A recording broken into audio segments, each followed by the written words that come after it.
Hello friends, नमस्कार and welcome to समाधान। साथियों, उम्मीद है कि आप सब अच्छे होंगे और साथ ही साथ आपकी स्टडी भी अच्छे से चल रही होगी। कल CGL-4 का एक कॉरिजेंडम लेटर जारी होता है और उस कॉरिजेंडम लेटर में ये बताया जाता है कि जो संविदा कर्मी हैं उनको पूर्व के विज्ञप्ति में मेंशन करना नोटिफिकेशन में छूट गया था कि उनको यहाँ पे 25 अंक यानी कि 25% का अधिमानता दिया जाना है। तो उसको फिर से अपडेट किया गया कि जो भी संविदा कर्मी हैं उनके लिए फिर से इसमें मेंशन किया जाता है कि वो लोग अपना अगर एक्सपीरियंस का सर्टिफिकेट लगाते हैं तो प्रत्येक वर्ष के आधार पे 5 अंक और मैक्सिमम 25 अंक और टोटल इसको 100% के अधिमानता पे 25% करते हुए दिया जाएगा। ठीक है, अब देखिए इसमें भी कन्फ्यूजन है बहुत लोगों को कि 25 अंक दिया जाएगा कि 25%। हालांकि हमने मॉर्निंग में एक वीडियो में बताया था आपको, बावजूद उसके पता नहीं क्यों आप लोग दोबारा कमेंट करते हैं कि 25 अंक है कि 25% है। कम से कम पूरा वीडियो देखा कीजिए। दूसरी चीज़, बहुत से लोगों का अब कन्फ्यूजन शुरू हो चुका है कि जो CGL-4 है उसमें ASO में कितने संविदा कर्मी हैं। तो बिल्कुल यहाँ पे हम संविदा कर्मी की संख्या आपको दिखाएंगे कितने संविदा पे यहाँ पे कार्यरत है। और दूसरी सवाल कि क्या जो इसमें कार्यरत है संविदा कर्मी पे, तो चूँकि रूल है कि संविदा कर्मी को बोनस अंक मिलेगा, तो क्या इनको भी 25% अंक यानी कि टोटल 150 अंक मिलेगा 600 अंकों में। तो पूरी चीज़ों को हम लोग यहाँ पे क्लियर करने वाले हैं, एक एक डाउट आपका क्लियर होगा। सबसे पहले जो कल का नोटिस है उसको देखिए। और पहले मैं आपको बता दूं, बहुत से लोग इसको ये भी बता रहे हैं कि संविदा कर्मियों का केवल 75 अंक का एग्ज़ाम होगा, जो कि बिल्कुल गलत है, कहीं से ऑथेंटिक नहीं है। वो 75% का वो मामला समझे ही नहीं है। क्या है 75% का मामला, मैं अभी कैलकुलेट करके आपको दिखाऊँगा। देखिए ये कल का नोटिस है और तब से आप लोग परेशान हैं। कई छात्रों का कमेंट आ गया, उनका डायरेक्टली मैसेज भी आ रहा है। तो कई लोगों को हमने बताया भी, लेकिन उसके बावजूद भी आप सबका लगातार मैसेज आ रहा है। तो ये क्लियर करना जरूरी हो जाता है कि इसमें कितने संविदा कर्मी कार्यरत हैं और किनको यहाँ पे बोनस अंक मिल सकता है। तो देखिए, सामान्य प्रशासन विभाग बिहार पटना के संकल्प संख्या यहाँ पर दिया गया है और कल का ये लेटर है। और इसमें बताया गया है सीधे कि जो पूर्व के नियोजित संविदा कर्मियों को ही संविदा कर्मी के नियमानुसार लाभ दिए जाने का प्रावधान है। प्रकाशित विज्ञापन की कंडिका में ये सम्मिलित किया जाता है। तो अब इसमें क्या है कि जो संविदा कर्मी हैं तो उनको यहाँ पे नियुक्ति में देख सकते हैं कि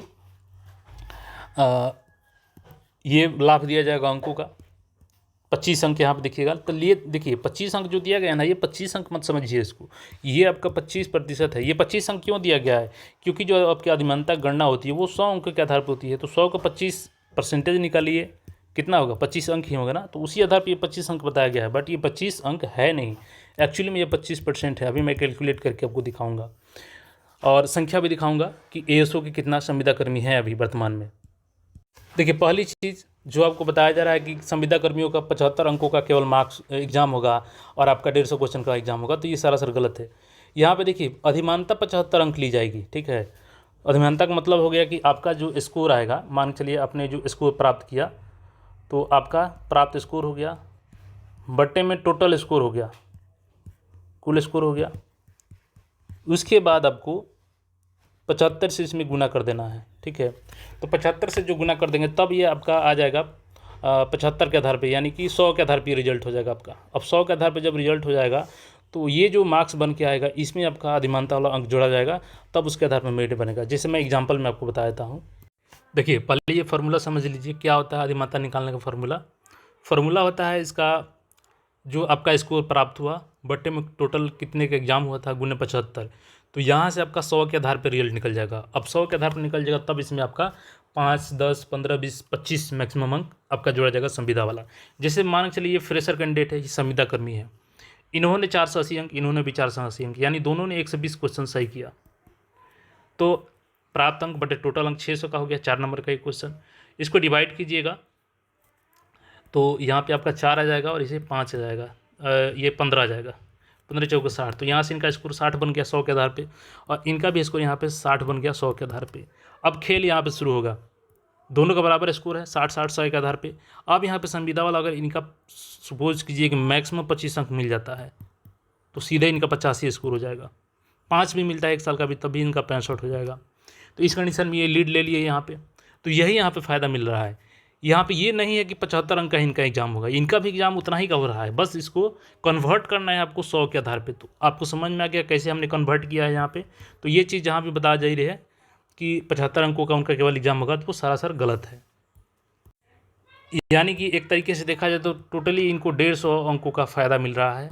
यानी क्वेश्चन की बात करें अब लोग अगर 150 में, तो 150 में इनको 37.5 क्वेश्चन का लीड मिल रहा है। ये चीज़ें हैं संविदा कर्मी के लिए। अब चलिए यहाँ पे सवाल आता है कि एएसओ की कितनी संख्या है जो संविदा पर कार्य कर रहे हैं। तो देखिएगा बिहार सरकार वित्त विभाग नोटिस देखिएगा तो ये 24 जनवरी 2025 का इसी साल का है। बिहार सचिवालय सेवा के सहायक प्रशाखा पदाधिकारी के पद पर सेवानिवृत्त सहायक प्रशाखा पदाधिकारी व संविदा के आधार पर नियोजन के संबंध में। ठीक है, अभी हम लोग बात करेंगे कि इनको मिलेगा कि नहीं बेनिफिट इसका, पहले इसकी संख्या देख लीजिए।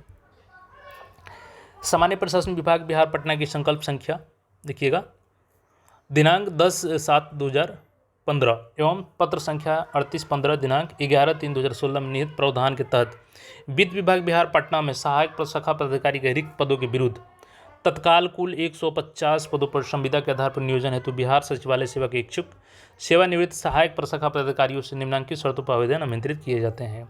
सहायक प्रशाखा पदाधिकारी संविदा के पद पर चयन प्रथम चरण में 1 वर्ष अथवा उक्त पद पर नियमित नियुक्ति प्रोन्नति होने तक के लिए होगा तथा अधिकतम 65 वर्ष तक की आवश्यकता अनुसार 1-1 वर्ष के लिए नियोजन अवधि का विस्तार उनके कार्यों के समीक्षा के उपरांत किया जा सकेगा। ठीक है, मतलब पहली बात तो इनका नियुक्ति, ये केवल अभी वित्त विभाग का हम आंकड़ा बता रहे हैं, अभी और सारे जो विभाग से हैं वहाँ भी एएसओ के संविदा कर्मी हैं। तो ये टोटल 150 नियुक्ति हुई थी जनवरी में इसी साल 2025 में, और प्रथम नियुक्ति जो 1 वर्ष के लिए होती है, फिर आवश्यकता अनुसार अगर डिले होता है वैकेंसी में तो उसको 1 साल के लिए फिर एक्सटेंड किया जाता है। और ऐसा ये मैक्सिमम कब तक बने रह सकते हैं पद पर, तो 65 वर्ष की आयु तक बने रह सकते हैं। यानी कि 1/6/2025 के अनुसार इनका जो क्राइटेरिया रखा गया था कि 64 वर्ष से अधिक इनकी उम्र नहीं होनी चाहिए। ठीक है, तो ये संविदा कर्मी केवल अभी मैंने आपको आंकड़ा क्या दिखाया, 150 जो हैं वो वित्त विभाग में कार्यरत हैं। तो क्या अब सवाल आता है कि इनको भी अधिमानता दिया जाएगा? तो यहाँ पे सवाल का जवाब है नहीं, इनको अधिमानता नहीं दिया जाएगा। क्यों? देखिए ये ऑलरेडी रिटायर्ड कर्मी है, और आपको मैं एक चीज़ क्लियर बताता हूँ कि जो एएसओ का पद है इस पर फ्रेशर कैंडिडेट को कभी भी संविदा कर्मी के रूप में कार्यरत नहीं करवाया जाता है। यानी कि जो ऑलरेडी रिटायर्ड है, कितना भी जरूरी हो जाए, तो चूंकि एएसओ पद अपने आप में एक लेवल 7 का पद है और सचिवालय में इनका वर्क होता है, तो एक्सपीरियंस्ड कैंडिडेट की ज़रूरत होती है। तो सरकार कुछ मंथली पे इनको रख लेती है जो रिटायर्ड अधिकारी हैं। मान के चलिए कि आपने भी जॉब किया एएसओ का, आगे चल के रिटायर्ड होते हैं, तो जब सरकार की ज़रूरत होगी तो फॉर्म उसका निकलता है, आप भी उसमें भर के जॉब कर सकते हैं। लेकिन चूँकि आपका ऑलरेडी एज निकल चुका है, आप रिटायर हो चुके हैं, तो फ्रेशर भर्ती में तो आएंगे नहीं, तो फिर आपको यहाँ पे संविदा कर्मी का कोई मतलब बनता नहीं है यहाँ पे एएसओ में।